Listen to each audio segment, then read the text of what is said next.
All right, so today we're going to take a look at something you've probably heard of, Hatha Yoga. But we're going to look at it through a really different lens. We're talking about how this ancient practice is now being seen by scientists as a super practical tool for, well, our crazy modern problems. Let's dive into what the science is actually saying. I mean, that quote, it just hits the nail on the head, right? Think about it. We're all living in this world of endless pings, dings, notifications, just constant pressure. And that feeling of being completely overwhelmed, that's really the starting point for everything we're talking about today. The big question is, how in the world do we deal with this kind of stress? Okay, so let's start by reframing what we even mean by Hatha Yoga. For a second, just forget all the mysterious, kind of vague stuff you might have heard. Instead, I want you to think of it like this. It's a self-regulation technology. Yeah, a technology. It's basically a toolkit for your own body and mind. A system you can use to take control of your nervous system, your attention, even your breath. Pretty cool, right? All right, first up, your body on yoga. We're going to take an evidence-based look at physical health. So we're starting with the physical side of things. And just to be super clear, this isn't about stories or what someone's friend said. We're digging into what the actual clinical research shows. So this is absolutely crucial to understand. In the world of healthcare, nobody is saying yoga is a replacement for your doctor. It's not. It's what's called an adjunct to standard care. Basically, it's something you add on top of traditional treatment. And the reason doctors are getting interested is that it offers this really attractive combo, moderate benefit, but with super low risk. You can see why that's a winning formula. Okay, let's get into the nitty-gritty.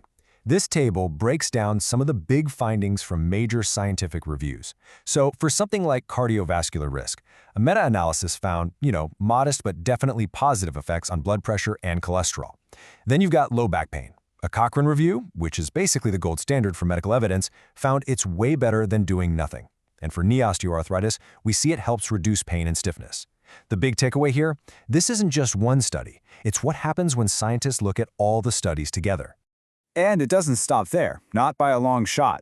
The research is also showing promise for helping people manage some really complex diseases. For type 2 diabetes, there are positive effects on glycemic control. For cancer patients, it can help with that awful fatigue and improve sleep. And for PTSD, it's showing up as a really helpful complementary therapy. Section 2, your mind on yoga, a toolkit for modern stress. Okay, so we've talked about the body. Now let's flip the coin and look at the mind. We're going to zero in on how this all works as a toolkit for that modern stress we mentioned right at the start. But how? I mean, really, how does bending and breathing actually reduce stress? It's a great question, right? It's one thing to say it works, but what's actually happening on a biological level? What's going on inside your body and brain? Well, scientists have actually mapped out a few key ways this happens. First, it literally boosts positive feelings. Second, it helps you build self-compassion, which is like a shield against that harsh inner critic. Third, and this is a big one, it helps regulate your cortisol pathways. That's your body's main stress hormone system. And finally, every single time you have to bring your wandering mind back to your breath, you're doing a rep for your attention muscle. You're training your focus. And what about mood? Well, when researchers review all the studies, they find that yoga can have a real, significant, short-term impact on depressive symptoms. Now, this doesn't mean it's a magic cure. It just firmly places yoga in the movement medicine toolbox. Think of it as a powerful form of physical activity that can be a fantastic tool for improving mental health. All right, next section, our world on yoga and scaling up the benefits. So we've looked at the individual level, what it does for you. But what happens when we pull the camera back and look at the bigger picture?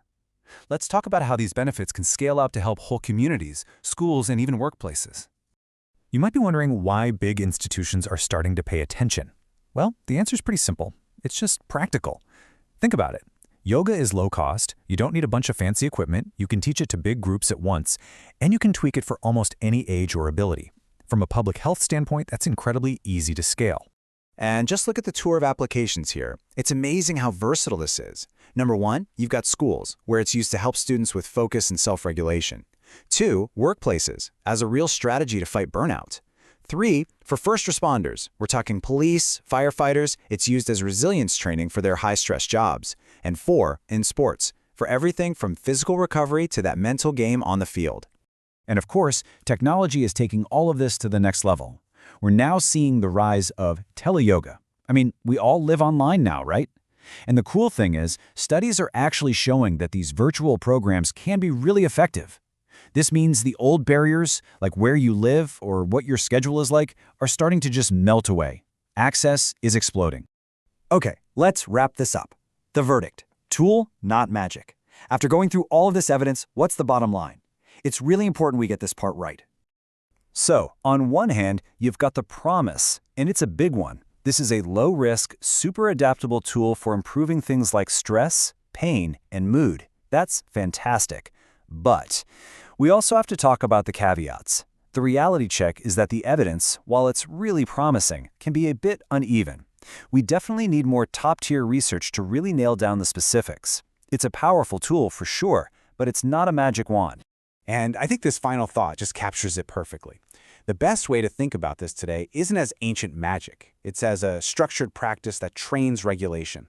And when you think about our lives today, this nonstop 21st century world, you realize that this is a very modern need that's just been hiding inside of a very old toolkit all along.